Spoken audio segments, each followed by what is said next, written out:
سلام بچه، چطورین؟ امیدوارم که تا امروز مثل همیشه کلی اتفاق خوب براتون افتاده باشه و مرسی از حمایتتون. خب آقا، کلا در مورد چیزی که الان میخوام باهاتون صحبت بکنم و خیلی هم مهمه، خیلی مهمه، اونم خوبی کردنه. زیادی از حد خوبی کردن که هممون خیلی جاها انجامش دادیم یا انجامش میدادیم یا خواهیم داد. به هر حال الان اومدم بهتون بگم که کلا زیادی از حد به هر کسی خوبی نکنید. چرا؟ ببین ما یه سری افراد داریم عموماً شما زمانی که میای به این افراد خوبی میکنی جو میگیرتشون و انتظار ایجاد میکنه. این خوبی کردنه، زیادی از حد خوبی کردن، یک انتظاراتی رو در اون افراد بالا میبره که اونا هر کاری بکنن انتظار دارن که شما خوب برخورد کنید، چون خوبی زیادی از حد کردید و واقعا هم طلبکارن و طلبکارانه میگم مثلا این مدل چنو برخوردی و انتظار ندارن که شما بخواید باهاشون اصلا بد برخورد بکنید یا ریاکشن نشون بدید. عموما اینجورین. پس واقعا خوبی کردن زیاد انتظارات شدیدی میاره. حالا اصلا هم فرق نمیکنه کیه، من باز دارم میگم این کلیه، یا میتونه خانواده باشه یا میتونه دوست باشه یا میتونه پارتنر باشه، عملا فرقی نداره.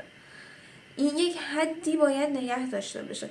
ولی میبینی یک سری آدمای خیلی خیلی خیلی خیلی محدودی هستن داخل زندگی ما که میفهمن، درک دارن، شعور دارن و شما هر چقدر هم خوبی بکنید اونا انتظارشون بالا نمیره. یعنی اگر شما یک زمانی بخوای ریاکشن بدی هم نشون بدی، این افراد نمیگن او تو باید الان خوب برخورد بکنی چون تو همیشه خوب برخورد کردی. نه، یکم منطق و شعور دارن.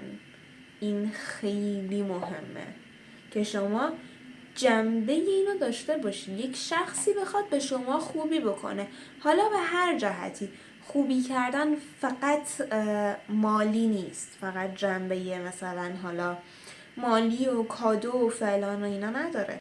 خوبی کردن عملا از نوع کلامی هم هست، از نوع همدردی هم هست.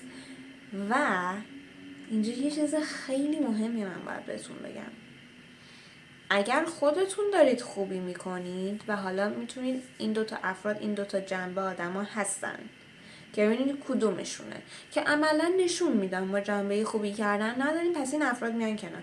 اون افرادی که خیلی اینا محدود هستن که ما بهشون خوبی میکنیم و جنبه دارن هم میمونن پیش خودمون. ولی یک سری هم هستن که اونا دارن بهتون خوبی میکنن. اینجاست که شک برانگیزه. حالا اون خوبی کردنه، بازم شما متوجه میشی از نوع خوبی کردن طرف، یا داره از ته دلش به شما خوبی میکنه یا داره با سیاست مهربونی میکنه، با سیاست خوبه. چرا؟ تا زمانی که به اون هدفش برسه. بر فرض مثال من با تو الان خوبم، هر چی میگم باشه، اوکیه، موردی نداره، همه جا هم باهات هستم، میگم، میخندم. ولی عملا کوچیکترین چیزی میشه همه اون کارهایی که تو کردی و من خوبی کردم، توی کوچیکترین بحثی میزنم توی سرت، میگم یادت فلان روز تو فلان کارو کردی، من بهت هیچی نگفتم، پس عملا حق نداری الان دهنتو باز کنی و حرفی بزنی. بچه‌ها این خوبی نیست، این یک خوبی با سیاسته، این یک مهربونی با سیاسته. شخصی که از ته دلش داره به شما مهربونی میکنه به هیچ عنوان تو بدترین بحثا و دعوا هم باشه اصلا نمیگه تو فلان روز فلان کارو کردی من هیچی نگفتم، من بر تو ال کردم، من بر تو بل کردم، من انقدر خوب بودم، از خیلی چیزا بدم میومد ولی به خاطر تو مجبور شدم انجام بدم و همه اینا. پس عملا به کسایی که خیلی بیش از اندازه باهاتون اوکیان سریع اوکی میشن، نه توی تایم خیلی طولانی، نه سری میان برات کادو میخرن دیگه، نمیدونم بهت تون زنگ میزنن، پیام میدن، همه جا باهاتن، هی بیرون این ور اون ور. به اینا شک کنید، به اینا شک 100% بکنید، چون اینا یه چیزی تو ذهنشونه، چون اینا بی دلیل نمیان خوبی نمیکنن. اگر این یادتون باشه عملا دیگه ضربه نمیخورید، ولی نه، شخصی که یک تایم طولانی میگذره و کم کم شروع میکنه به شما مهر ورزیدن، به شما اعتماد کردن، اون کاملا دلیه، چون کاملا مشخص خالصانه است. شخصی که خالصانه داره مهربونی نمیکنه از همه چیش میباره، از نوع حرف زدنش، از نوع اهمیت دادنش، از نوع مهربونی کردنش، از همه چیزش. چون کوچیکترین چیزی که شما میگی بهش سری خودشو میزنه مظلوم نمایی، سری مثلا گریه، این که مثلا وای من ناراحتم، وای من دارم به تو خوبی میکنم، تو آدم بده ای، تو داری منو اذیت میکنی وگرنه من خیلی خوبم. این افراد واقعا سمیان. این افراد فقط کافیه برسن به اون هدفی که دارن، یا جذب کردن شماه، یا اعتمادتون رو بخوان جلب بکنن و کاملا شما دیگه مطیع اون فرد باشی. اونجاست که روی واقعیش رو میبینید و اونجاست که شما انقدر از نوع احساسی و جوی وابسته اون طرف شدید، جدا شدن از اون رابطه به شدت براتون سخت میشه، خیلی هم سخت میشه. چرا؟ چون طرف میگه خب اعتمادش رو جلب کردم، انقدر خودم بردم توی چشش که الان برای من واقعا میمیره و جون میده، چون مهربون تر از من تو زندگیش نیست که بخواد با همه چیش کنار بیاد. اون موقع است که تازه شروع میشه، اون موقع است که میگه چرا فلان کارو کردی؟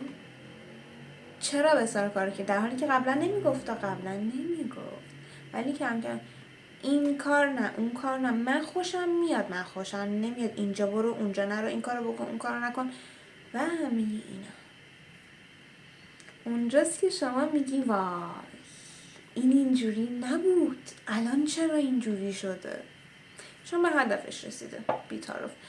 پس لطفاً مواظب خودتون باشید، به هر کسی خوبی بیش از اندازه نکنید، چون توقعات خیلی زیادی رو به همراه داره و اگر کسی هم این مدلی خواست بهتون خوبی و مهربونی بکنه بترسید و شک کنید، لطفاً انقدر سریع اعتماد نکنید. و مرسی که تا اینجای ویدیو رو دیدین. مثل همیشه خیلی خیلی دوستتون دارم و یادتون نره همیشه خودتی و خودت، همه قراره یه روزی برن، پس مواظب خودت باش، به خودت اهمیت بده.